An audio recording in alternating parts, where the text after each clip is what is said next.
Hi, this is Zoe Routh, and I help CEOs and teams with the people stuff in leadership. Sometimes that's not just about fixing problems, sometimes it's about being awesome. So if you have an executive team that you want to help become leading lights and be the envy of your competitors, let's chat. Just go to zoerouth.com, click on the contact page, and we can hook up and have a conversation about what you've got and what you can do to make it even better. Love to talk to you. I also love talking to today's guest. Imagine this. You are a young leader. You've been elected to the mayor position as the youngest person ever to be elected as a mayor after being the youngest councillor at the age of 29 in a small local shire, Bega Valley Shire. And you are hit with a series of crises, 3 bushfires in a couple of years, followed immediately this year, 2020, by the coronavirus. They say that the test of a leader is in times of trouble. And Kristy McBain, who is the current mayor of Bega Valley Shire, is one of those leaders who has been truly tested and come through shining. So what does it take? She is going to share her story about how she has coped with the, what do they call them? The Black Summer bushfires this year that came across Australia and really affected her shire. How over 400 people lost their homes and what they've done to help build the community and help them get through that, even through COVID-19. It's extraordinary. So please welcome Kristy McBain, local Bega Valley Shire Council Mayor.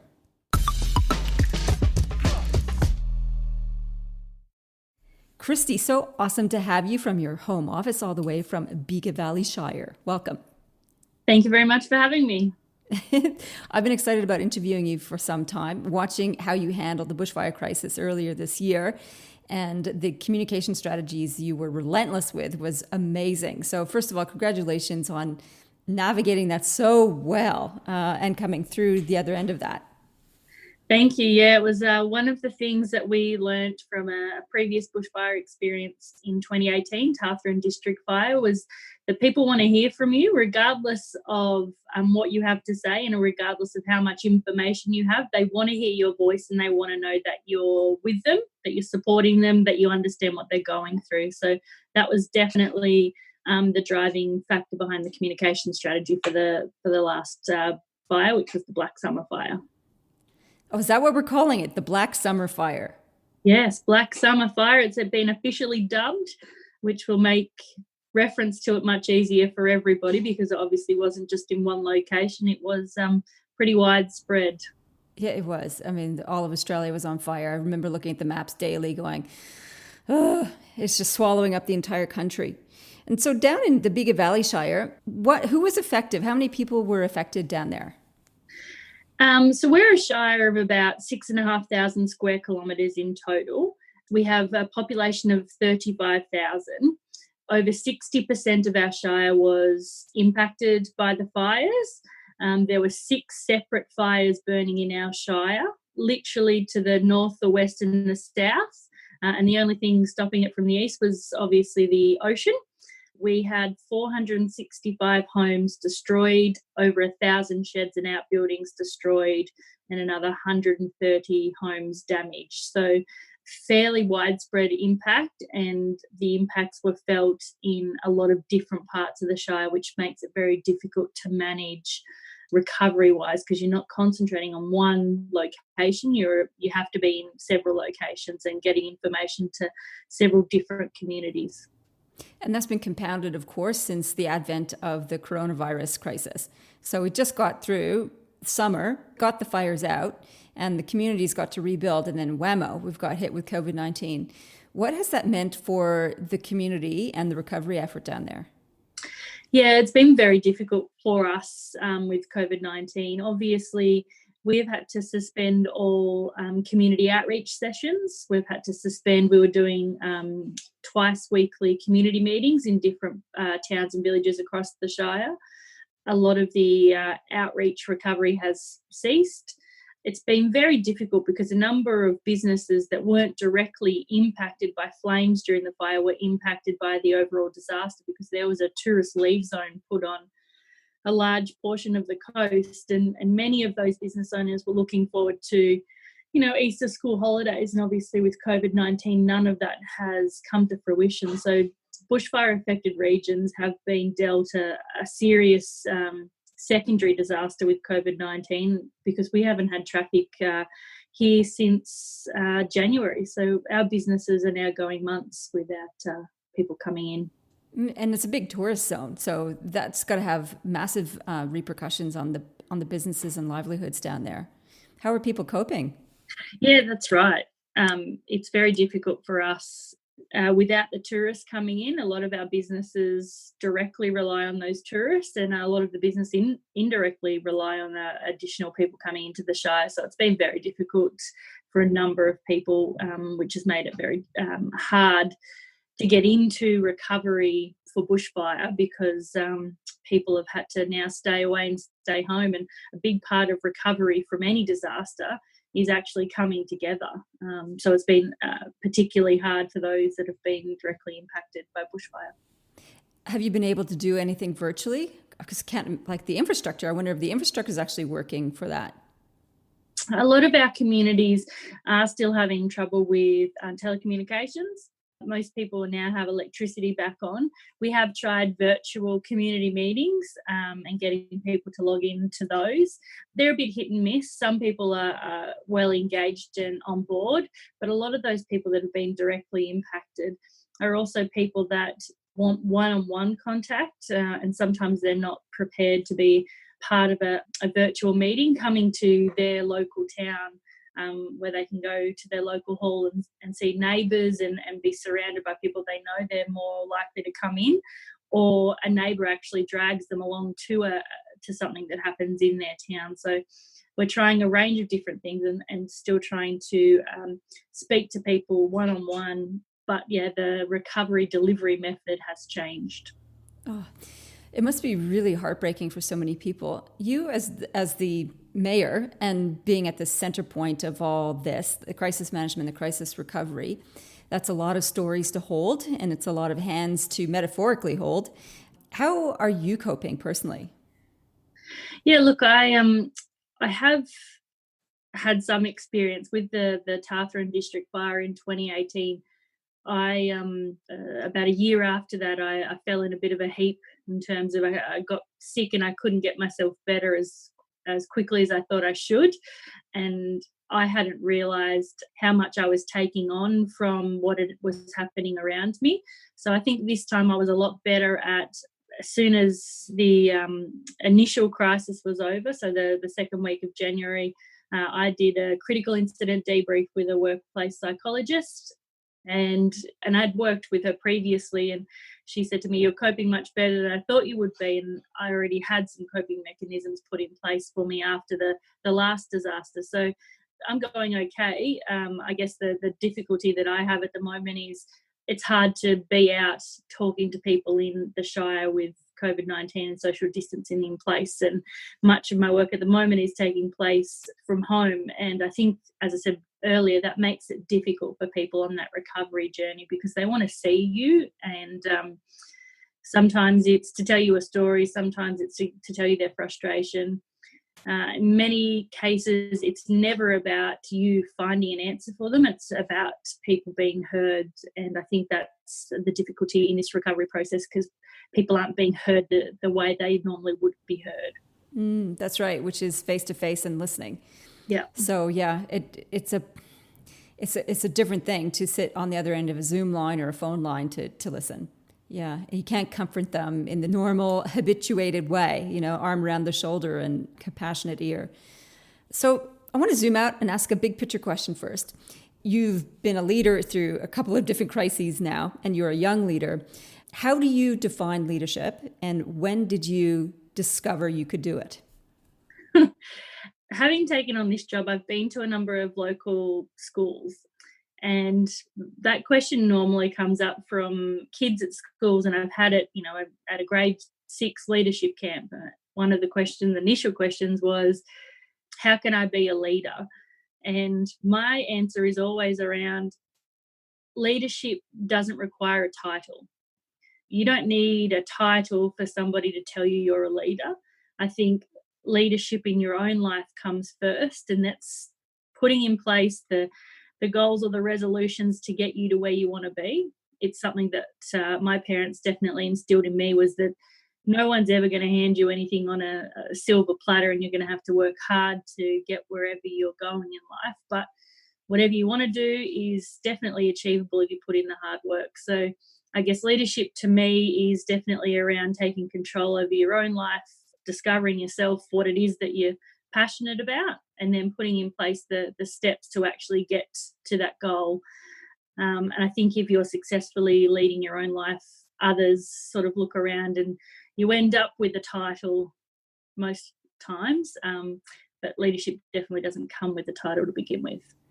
So when did you figure out that you could do that? I don't know. Like I mean, if I go all the way back to when I was a kid, I remember looking around and thinking, back in my school, we were burying a time capsule, and I was the school captain at the time, and we had the then Premier of Victoria come as well. And he asked me what I wanted to do with my life, and I said, I don't know, maybe I'll have your job. And it never occurred to me that I couldn't do that. And then I got to high school, and, we were talking about what we wanted to do with our lives, and I said I might be the first female Prime Minister of Australia. Never occurred to me that I couldn't or shouldn't aim that high. And I guess I realised that there are times in my life where I have been talking publicly, and you can see that people are actually listening and taking in what you're saying, and that then becomes a sense of responsibility that if people are listening to you, you need to make sure that you're careful with what you say, because people will take it as gospel. But if they're listening, then it's the platform you need to actually get some things done and things changed. So why politics? You trained as a lawyer. Is it a natural leap, or what sort of nudged you in that area?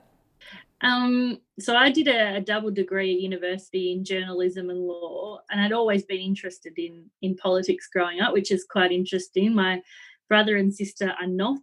They do not care about politics whatsoever. My husband isn't very interested in politics. My parents aren't really that interested in politics. I sort of got involved in local council. I was on maternity leave at the time. I had a 2.5-year-old and a 3-month-old, and decided, what else can I do with my spare time? I might run for local council. Wait, you think you had spare time with little kids? Yeah, heaps of spare time. Of course I did.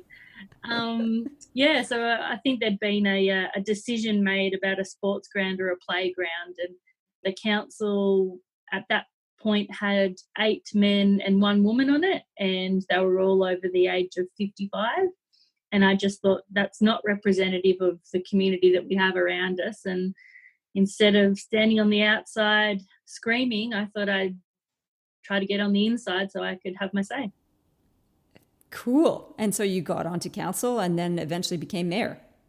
Yeah, so I was elected in 2012, the youngest person that's been elected to Bega Valley Shire Council. Walked in with my pram and said, I can't do council meetings on a Tuesday because I don't have daycare. And so we changed the council meeting day to a Wednesday.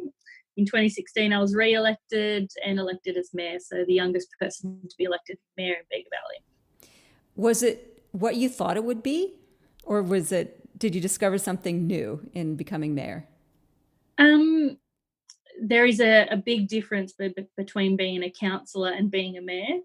Being a councillor, you get some information, you go away, you make your decisions. Being a mayor, you're involved in, every aspect of the council. So much lobby and advocacy work. You're really looked upon for everything. You're really the spokesperson for the entire area, and I guess trying to make sure that you're doing the best you can by the most amount of people you can in an area is a big challenge. And it's a different leadership shift too. So being a councillor, you're an elected representative and you're representing your constituents and your neighbours and so on. Then you become mayor, and all of a sudden you have a team. You have a team of councillors and you have a team of staff. What did you learn about leadership in that context of dealing and coordinating others? Yeah, I think the big change for me is that I, for so long, worked by myself, for myself. So I never had to run decisions past anybody. My thoughts were my thoughts. There are times where I may not have been in the majority resolution of a council, but I am then the spokesperson charged with going out talking about the resolution that council's just made. So there's no room for my own personal opinion to come through them, because I am the spokesperson and I have to do what the council has resolved to do. So it's a big lesson in compromise, and I would spend a great majority of my time negotiating and compromising between councillors and staff about outcomes that we want, and also making sure that whatever we decide is adequately communicated to the community. And what we see, I guess, between levels of government and community is that often community are saying, we didn't know about that, we didn't hear about that, nobody asked us about that. So there's always a gap in trying to get people interested in the process of government and then the decisions of government. So that's always going to be a challenge, I think, and social media, which I thought may have tried to bridge that gap a little bit, isn't quite there yet. Really? So what are you finding? What are the, like, are people just not watching stuff on Facebook and the other media channels? Yeah, I mean, when you look at the demographics of society, there are obviously people that still aren't on social media or aren't interested in it at all. There are people that still heavily rely on, newspapers, for example, or radio. So trying to come up with communication strategies that engage people across a range of different media, and also get them engaged enough to actually respond to some of the questions that we're asking. A lot of the time we implement a new strategy and people say, but I didn't know about that. But we'd been out on, public exhibition, and we tried a range of different media. So it's that trying to get people interested enough to actually be involved in the process rather than just be involved after a decision's been made. I love it. It's so true, right? People are complacent until something bugs them. Yeah, and we see it at all levels of government, really. And I guess that's another reason that I considered running for council back in 2012, is because I wanted to know how that process worked, and I wanted to know how other people could be involved in it.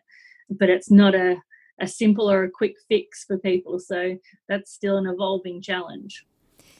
So going from somebody who just made their own decisions and ran their own show to being at sort of being pulled from pillar to post and having many constituents and many stakeholders, what has been your biggest failure and how did you get through it? I think probably early on, one of my biggest failures was not communicating enough with other councillors. I found it difficult to sometimes balance the things that I wanted to say with the things that I could say. So that lesson in making sure that people have enough information and they've heard from you enough, as opposed to being too independent and too on your own in a leadership sense. So that was definitely a failure early on, was not communicating enough. And did you get feedback about that, or what was the repercussions? Yeah, look, I had feedback from councillors saying that they wanted to hear more from me. I had feedback from others that said, you're the mayor, I don't care what you do, it's your job. So it's that balancing act, I guess, in that situation. But yeah, it's definitely something that I have taken away, and I've made sure that I try to communicate with people a lot more than when I did when I was originally elected in 2016. Cool. So at the moment, you're in post-disaster recovery process, which has been interfered with COVID-19, which has layered disaster recovery with massive uncertainty. Disaster. Yeah. So with all that uncertainty and all that stress, how are you thinking about the future? Before we got into this next disaster, which is COVID-19, our council had decided already the path it would take for recovery. So we have created a new directorate for recovery, so recovery, rebuild and resilience. So we've got a dedicated team to the recovery process. And we had to change the way we think and talk about disaster. So we shouldn't just be talking about what's happened and what the impact is going to be, but also the opportunity that then brings. And I think COVID-19 on top of that only furthers that narrative, is that there is a lot of opportunity, and the opportunity for us to attract new business or new investment into an area that, has a big dip in the working age of our population, that 18 to 45 year gap. So what we're saying to people is, we haven't been as impacted as metropolitan centres. It is much cheaper to run a business from a regional area. We have an airport that takes you to and from Sydney 3 times a day in the usual cases when we're not in COVID-19. An airport that flies to Melbourne twice daily. We're 2.5, 3 hours from Canberra. We're on the coast. We've got a beautiful lifestyle. So I guess for us, yes, there are some things that we need to work on. Yes, there are some industries that need to be consolidated and try to help those people as much as possible. But yes, there are also opportunities for us to actually market ourselves now and show what can be done from a location like the Bega Valley. So just want to x-ray a little bit about your approach to the future that I heard in what you just said, and just want to road test something. So in thinking about the future as an opportunity, you started by unpacking what the region's assets are. And that's what I heard you say. We've got an airport, we've got flights in normal circumstances here, and here. We've got a beautiful location. So is that where you started in order to discover what the opportunities are? Is like, what have we got going for us? Yeah, look, we've for a long time worked on the basis that we have a number of economic assets that could be beneficial to multiple people. For example, the Port of Eden is the 3rd deepest harbour in the Southern Hemisphere. And when I say that in Sydney, some of our state agencies say, "Oh, really? Are you sure?" And I say, "Oh, I'm positive." And then they have a look at it and they say, "Okay, yes, you've got some amazing attributes that have never been expanded on before." So talking about the opportunities that are available in a regional setting, rather than trying to pack everything into what traditionally people see as economic activity centres being metropolitan areas. So just on that one, why is a deep port an asset? It's a huge asset trying to get things in and out of a country. So a country like Australia, you obviously have container ships that come in frequently, cruise ships that come in frequently, and the depth that you need, or the draft that you need to get those ships in, becomes the reason why they stop in some ports and not others. Okay, thank you. Appreciate that. Yeah, so we've got a number of those natural economic assets available to us, and we want to be able to build on those economic drivers in the Shire, and not only just for us, but for the wider region around us. And I guess now is the time for us to actually start to say to people and to businesses, have a think about where you live and why you live there. And if you think you could do that from somewhere else, then we would love to have that conversation. Yeah, I mean, I've long wanted to live by the coast. So, the fact that it's cheaper to run a business from the coast and it's got beautiful locations is certainly attractive.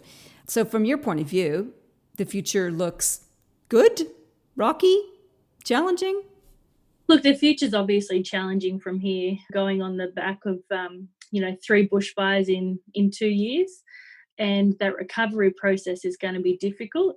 It's difficult this time more so than the other 2 because of that economic impact of the closure of whole towns when we had that tourist leave zone in place, and then having the compounding effect of COVID-19 so quickly after.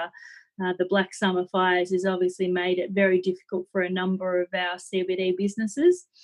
It's also seen a number of those CBD businesses innovate and pivot their business model and become, I guess, still required and still needed for the community. But, I guess the long term for us, there's going to be a bit of a rocky road ahead, but I think the future looks very bright.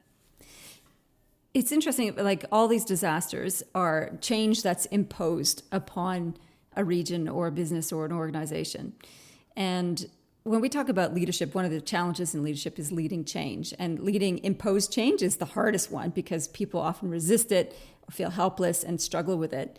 On the other side of that, though, because you'll be creating new things as you move forward, what's your strategy and approach to leading change, leading positive new things that people can opt into? I think the most important thing when there's any change taking place is to make sure that change is being communicated. not everybody is going to agree with you about the change that is taking place. But if you can communicate the reasons that these things are happening, and sometimes it's being open enough with people so that they understand, for example, with the bushfires or with COVID-19, you didn't know why they were happening and you had no answer for a lot of the questions that were coming, but you're still there. I think showing people that you're showing up, that you can hear them, that you're compassionate, that you're empathetic to the situation they're going through, and that you're working towards a solution and you're working towards a change that you think is going to benefit the majority of people in an area, people will get on board. So I think it's about making sure that you're listening, but that you're also leading the charge in terms of why the change is happening and why it needs to be done. One of the things that leaders complain a lot about is people stuff. The little things as well as the big things. What is the toughest people stuff challenge that you've dealt with? Look, it's very hard, especially with local government, because we are all things to all people at times, and at times you're literally the only government in an area, the only government authority that they see. Sometimes it's knowing that what they're asking you or the issue that they're having actually has nothing to do with local government and you can't do a thing about it, but you're there listening. There's a lot of times where the problem that's being brought to me doesn't have anything to do with me, but because I'm the person that's the head of the organisation, they are adamant that I'm the one that needs to be spoken to, and I've just taken the approach the whole time that I will listen to anybody. That's a good approach. Rather, no, I don't want to talk to you. You don't fit my criteria for listening. Yeah, and look, there are people that I've seen where that is their approach. It's like, well, there's nothing I can do about that, bad luck, and then on to the next thing. And I just think to myself, even going back to my career as a lawyer, there are so many times where I've sat in an office with a client and we've talked through their problem and I've said to them, well, there's nothing I can do for you, or yeah, look, here's an approach we can take, but it's going to cost you a hell of a lot of money and you're not going to get the result you want at the end of the day. The only person that's going to come out successful after this is me, because I'm the one that's been able to charge a whole lot of money. So you're speaking the truth. That's a hidden secret for the lawyers. So, I think a lot of the times it's about hearing people out, and where you can help them, you can. Where you can't, you've got to be honest about that and just say, look, there's nothing I can do about that. And I always find that you'll never lose points from just talking to somebody, and even when you say, there's nothing I can do about that, you won't lose points for it. Yeah, that's good. You can never lose points for listening. That's a good one. What's the best piece of advice you've been given on leadership? I don't know. That one's really difficult for me. I mean, I don't know that I've ever sought out advice on leadership per se. A couple of good ones that I've received, which I think you can just put into practice whenever, is making sure that you write down what you want to achieve. And I did that, as a long-term goals. But what I found is that if I write a list of the things I want to get done the next day, they're more likely to get done. So I've definitely taken to making lists of the things that I need to get done for people or for myself. Yeah, and I think reading a lot. I was a really avid reader in high school and at university. Anything, I'd read anything, and it became less and less so because I did so much of that reading for my work. So I stopped reading for enjoyment, and I've started that up again in the last 12 months. And I think that's always great to actually take your mind off other things and do something for yourself. Yeah, I agree with that. I studied honors English literature at university, and I could not read any fiction for 5 years after that. I was just like, ugh, got too much. Now I read all the time, fiction and nonfiction. Do you have a favorite book that you turn to again and again? Not really. Once I read something, that's it. I've done it. I've read that and I move on. I have a lot of biographies and autobiographies that I've read through, a lot of fiction books, but I'm definitely one of those people. Once I've read it, that's it for me, and I move on. Same with movies. As a kid, I watched Annie and Mary Poppins over and over and over again. But as an adult, I think once I see a movie, that's pretty much it now. Seen it, done, next thing. So out of all those books that you've read, is there one that sort of stays with you in terms of you come back to thinking about, or that was a favorite? I am a big Elvis Presley fan, actually, which is a bit awkward because I was born after he died. But I've read numerous biographies on Elvis Presley, numerous things about Elvis Presley. And on my honeymoon, we actually went to Memphis. Wow, you're a serious fan. Serious fan, did Gracelands, did all Sun Studios, did all of that. I love reading about Elvis Presley and trying to figure out in my own mind how he ended up the way he did. But yeah, there's some really interesting things about Elvis. He was a huge reader himself, and he used to highlight things in books and go back to them and write his own notes. He read a lot of different religious material and would decipher what it actually meant. Yeah, so I like reading things about Elvis because I still think that's probably one of the great things we'll never know is how his mind worked and why he ended up the way he did, from the most popular and recognisable person in history, and then, to someone that was unrecognisable as the person that he was when he started, and then obviously deceased at such a young age. It is a tragic story, that's for sure. Yeah, and his list of accomplishments is so long for someone so young. It is, and it's quite interesting. My husband's not an Elvis Presley fan at all. Doesn't like politics, doesn't like Elvis. He's not a political fan. But as we went through Gracelands, it shows all of his, gold and platinum records, and he walked through and he's like, wow, I did not realise that he was this amazing. So, yeah. Fantastic. Oh, well, there you go, the king. That's exactly right, the king. So when your high school students or your grade school students ask, how can I be a leader? And your leadership advice to them is around have a crack, you don't need a title, and communicate a lot. What's your last piece of advice you'd give to people considering leadership roles? Look, I definitely think you need to have a plan. And whether that plan is where you want to be, in 5, 10 or 20 years' time, what is your end goal and how are you going to get there?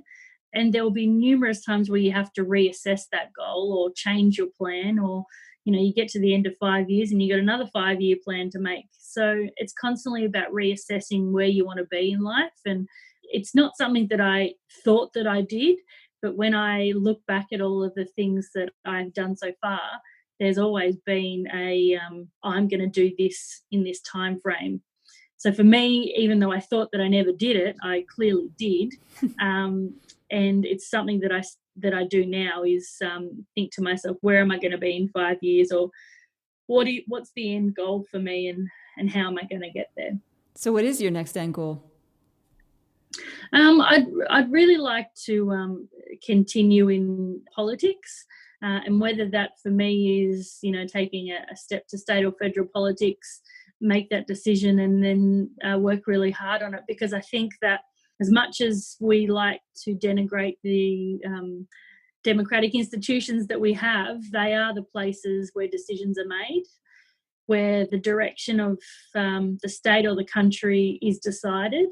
And I still think it's much easier, instead of shouting from the outside, to be in the inside actually making those decisions. So hopefully in my future I'll be able to represent people on a larger scale, because I think there's a great vision for Australia still to come.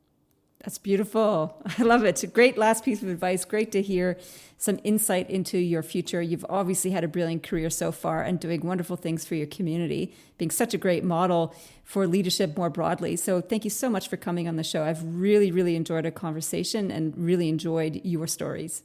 Thanks very much, Zoe.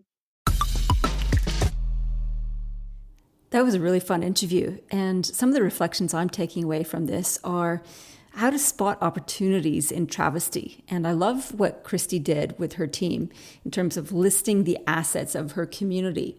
And I think we can do that in businesses and organizations too, is that in any crisis is like, what have we got going on that's working for us? And then we can list what are the needs out there and see if we can match the two. And that's how you come up with different opportunities. And probably the other key takeaway was her quotable quote, "You can never lose points for listening." Thanks very much. Live well, lead well.